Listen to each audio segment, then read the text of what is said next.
Bienvenue. Aujourd'hui, on s'immerge dans une guerre invisible, mais dont les secousses, elles, se font sentir absolument partout dans le monde. C'est une guerre menée avec des lignes de code, mais qui peut paralyser une économie.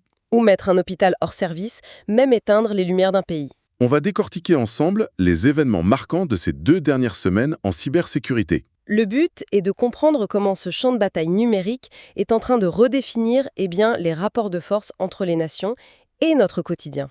Cette analyse approfondie vous est proposée avec le soutien de ProWave AI. Elle est rendue possible grâce à Stylo News, l'application d'information qui utilise l'intelligence artificielle pour synthétiser l'actualité. Et c'est un point important, ça. Stylo News, en fait, c'est la version accessible au grand public d'un logiciel bien plus puissant, Stylo Intel Ops, qui est utilisé par les gouvernements, les militaires. Exactement. L'idée, c'est de donner accès à un niveau d'analyse qui, jusqu'ici, était réservé à des spécialistes en traitant des centaines de sources pour en extraire l'essentiel. Alors, plongeons directement dans le vif du sujet, la géopolitique.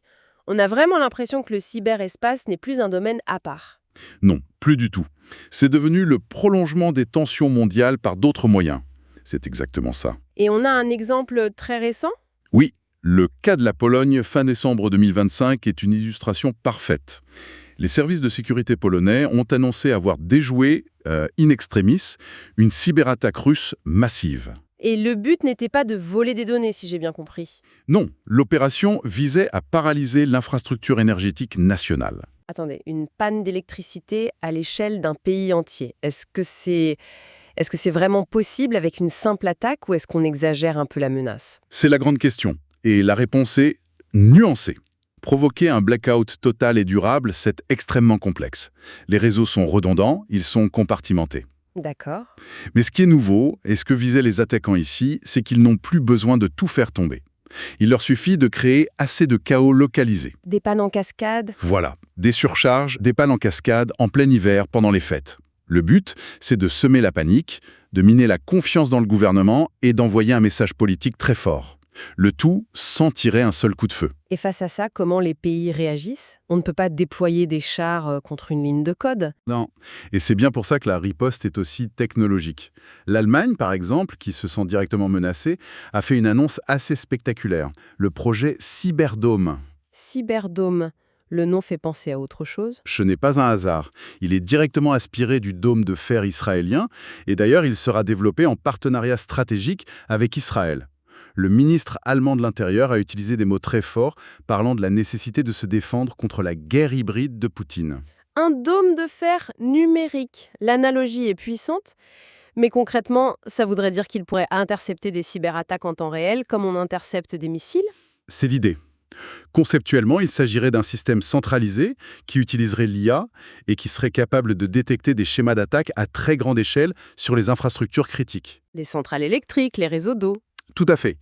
Et de déployer des contre-mesures de manière quasi instantanée. C'est très ambitieux. D'ailleurs, le Premier ministre israélien Benjamin Netanyahu a salué ce partenariat, le qualifiant d'essentiel. Ça montre bien qu'on entre dans une ère d'alliance de défense cybernétique. Et cette guerre hybride, elle ne se joue pas qu'en Europe. Les tensions entre les États-Unis et la Chine semblent atteindre des sommets dans le cyberespace. Absolument. Très récemment, les systèmes de messagerie de plusieurs commissions du Congrès américain ont été piratés. Et on sait qui est derrière ça. L'enquête a rapidement attribué l'attaque à un groupe de hackers connu sous le nom de Sol Typhoon, qui, selon les agences de renseignement américaines, est directement affilié à l'État chinois. Et j'imagine que la Chine a une version très différente des faits. C'est le schéma classique, quoi. L'ambassade de Chine à Washington a publié un démenti catégorique. Il parle de désinformation malveillante et il retourne l'accusation. En disant que les États-Unis sont les vrais pirates. Voilà. C'est parole contre parole. Et c'est ce qui rend ce conflit si difficile à arbitrer. Un endroit où cette tension est presque palpable, c'est autour de Taïwan. Les chiffres qui nous sont parvenus sont, ahurissants. Ils le sont. En 2025, Taïwan a enregistré en moyenne 2,6 millions de cyberattaques par jour. Par jour ? Par jour. C'est une augmentation de 6% sur un an. Les cibles sont toujours les mêmes. Énergie, santé, agences gouvernementales. Et l'origine est claire ? Pour les autorités taïwanaises, oui. La grande majorité provient de Chine. Et le plus inquiétant, c'est que ces vagues d'attaques sont souvent synchronisées avec des exercices militaires chinois à proximité de l'île. C'est une stratégie de pression constante, sur tous les fronts. Et on voit ce modèle se répliquer ailleurs. On a des sources qui parlent de préparatifs américains pour des cyberopérations contre l'Iran, par exemple. Oui, dans le contexte des manifestations là-bas. Ou encore l'Ukraine, qui, de manière très pragmatique, vient d'interdire tous les logiciels liés à la Russie dans ses administrations, de peur qu'ils ne contiennent des portes dérobées. Et toutes ces manœuvres géopolitiques ne restent plus dans un monde abstrait, elles touchent maintenant directement les services publics. Exactement, on quitte la grande stratégie des États pour parler de l'impact très concret. Et quand les administrations locales ou les hôpitaux sont pris pour cible, c'est là que ça devient personnel pour tout le monde. Prenons le secteur de l'énergie. On a parlé de l'attaque des jouets en Pologne, mais la prise de conscience est mondiale. En Inde, par exemple, l'État du Gujarat, qui est une énorme puissance industrielle, vient de créer un groupe de travail entièrement dédié à la fortification de son réseau électrique. C'est une reconnaissance claire que c'est un enjeu de sécurité nationale. Et ce ne sont pas que les grandes infrastructures qui sont visées. On voit de plus en plus d'attaques contre des cibles plus modestes, comme des mairies. Oui, et c'est très pernicieux. En Allemagne, dans la région du Brandebourg, 4 municipalités viennent d'être paralysées par un rançongiciel. Quand vous dites paralysé, ça veut dire quoi concrètement? Ça veut dire que, pendant des semaines, les services d'état civil, les permis de construire, les aides sociales, tout était à l'arrêt. Pour les citoyens, l'impact est direct. Et en Irlande, un audit confidentiel de la ville de Galway a révélé des failles de sécurité béantes. Ça montre que n'importe qui est une cible potentielle. Et puis, il y a le secteur de la santé, qui est devenu une cible privilégiée. C'est peut-être le plus inquiétant, hein? C'est particulièrement préoccupant, oui, car on touche à la vie humaine. En 2025, la Russie a vu une explosion des attaques contre ses hôpitaux, ses cliniques. Le pays est devenu le 2e au monde pour les fuites de données médicales. Des informations extrêmement sensibles. Oui. Et on a aussi vu un cas très troublant qui mêle science et cyberattaque. L'affaire du journal Oncotarget. Lien possible entre la vaccination contre la Covid-19 et certains types de cancers. Et quelques heures après, Le site de la revue a été mis hors ligne par une cyberattaque massive et sophistiquée. ce qui soulève une question évidente. Coïncidence ou tentative de censure par des moyens numériques? Impossible de le prouver formellement, mais le timing est pour le moins suspect. Et ça ouvre une porte très sombre, celle où des acteurs pourraient utiliser des cyberattaques pour faire taire des publications scientifiques qui leur déplaisent. C'est une menace directe pour la liberté de la recherche. Et au-delà des services, il y a le nerf de la guerre, l'économie. Ces attaques ont un coût et on dirait qu'on vient de franchir un cap. C'est le moins qu'on puisse dire. Pour le Royaume-Uni, l'année 2025 a été un véritable électrochoc, un point de bascule. L'exemple de Jaguar Land Rover est absolument fou. Une cyberattaque a paralysé leur production. Complètement, pendant 5 semaines. 5 semaines. C'est énorme. On n'est plus sur un hacker qui vole des numéros de carte. Là, on parle d'une attaque qui a physiquement mis à l'arrêt des chaînes de montage. C'est le passage du virtuel au réel. De la manière la plus brutale qui soit, exactement. Et les conséquences sont mesurables. La perte de revenus pour l'entreprise a dépassé le milliard de livres sterling. C'est tellement énorme que, selon les analystes, cet incident a contribué à lui seul à la contraction du PIB britannique. Une seule cyberattaque a eu un impact macroéconomique quantifiable sur une nation du G7. C'est ça qui est frappant. Et Jaguar Land Rover n'est pas un cas isolé, loin de là.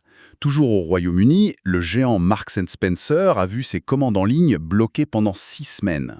Juste avant les fêtes en plus. Juste avant les fêtes. Bilan, 324 millions de livres de vente perdus et le vol des données de milliers de clients.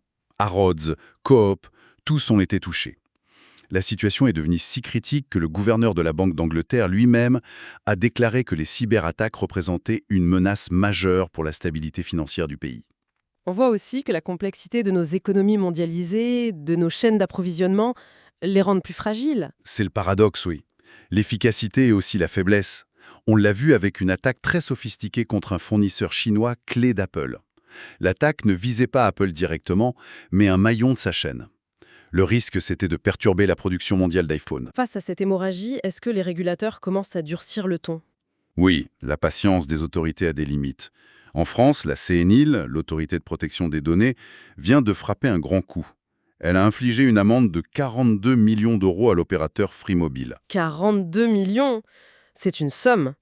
Est-ce que ce genre de sanction a un effet réel? Ou est-ce que pour un géant comme ça, c'est juste un coût d'exploitation? C'est un excellent point. Pendant longtemps, beaucoup faisaient ce calcul, coût-bénéfice. Mais avec des montants pareils, le calcul change. 42 millions, ça commence à se voir dans un bilan. La CNIL a justifié ce montant par des failles de sécurité jugées inacceptables. Le message est clair. La protection des données n'est plus une option. La négligence coûtera très cher. Et au milieu de toute cette escalade, il y a un élément qui change absolument toutes les règles du jeu. L'intelligence artificielle. C'est le grand accélérateur.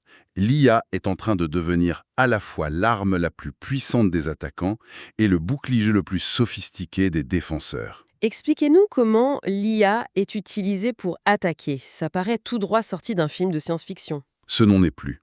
Selon une étude de la Sberbank, une énorme banque russe, l'IA serait déjà impliquée dans 85% des cyberattaques mondiales en 2026. 85%? Oui. Concrètement, une IA peut scanner des millions de systèmes en quelques minutes pour trouver une faille. Elle peut rédiger des emails de phishing parfaits et personnalisés. Elle peut adapter son attaque en temps réel. Elle industrialise le piratage. On se dirige donc vers un futur où ce sont des intelligences artificielles qui se battront entre elles. N'y est déjà. Les experts en Corée du Sud, un pays très en avance là-dessus, décrivent ça comme une bataille IA contre IA.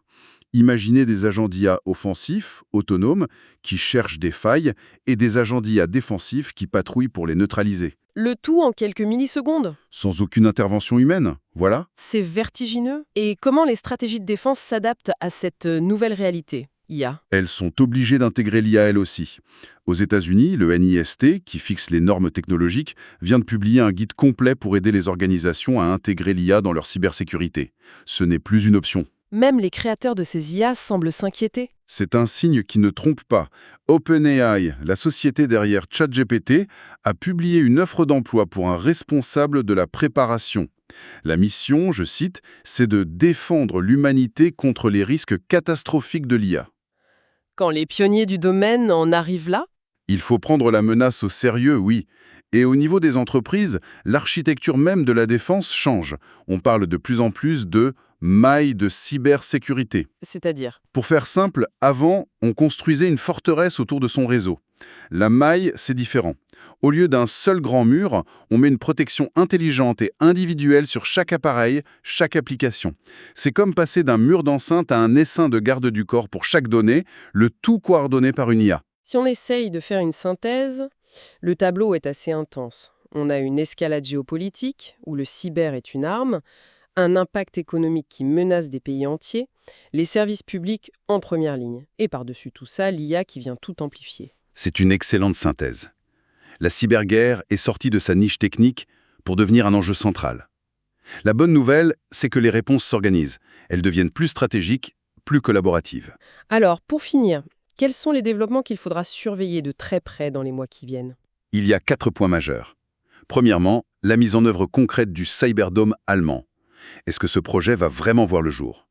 Deuxièmement, les discussions au sein de l'OTAN sur une présence militaire accrue dans l'Arctique, pour sécuriser notamment les câbles sous-marins. Et sur le front de l'IA? C'est le troisième point.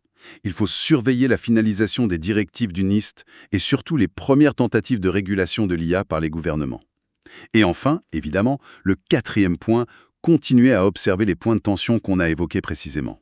Russie, Chine, Taïwan, Iran. Ce sont les baromètres du climat cybermondial. Bon, on a brossé un tableau assez factuel et dense jusqu'ici. Changeons un peu de ton pour parler de l'outil qui a permis de rassembler toutes ces informations. Stylo News. C'est une bonne idée. Stylo News, c'est une application pour mobile et ordinateur que n'importe qui peut télécharger. Imaginez pouvoir recevoir des synthèses claires du même type que notre discussion sur les sujets qui vous intéressent. L'application analyse pour vous des centaines de sources traditionnelles, mais aussi le réseau social X, pour donner une vision à 360 degrés. Si l'idée de suivre un sujet avec cette profondeur et cette clarté vous intéresse, c'est vraiment un outil puissant. L'invitation est lancée à tout le monde de le découvrir et de s'abonner sur www.stylonews.com. Merci de nous avoir écoutés. Et surtout, n'hésitez pas à nous suggérer des thèmes que vous aimeriez nous voir analyser. Vous pouvez aussi suivre Stylo News sur vos réseaux sociaux préférés pour des mises à jour régulières. À très bientôt.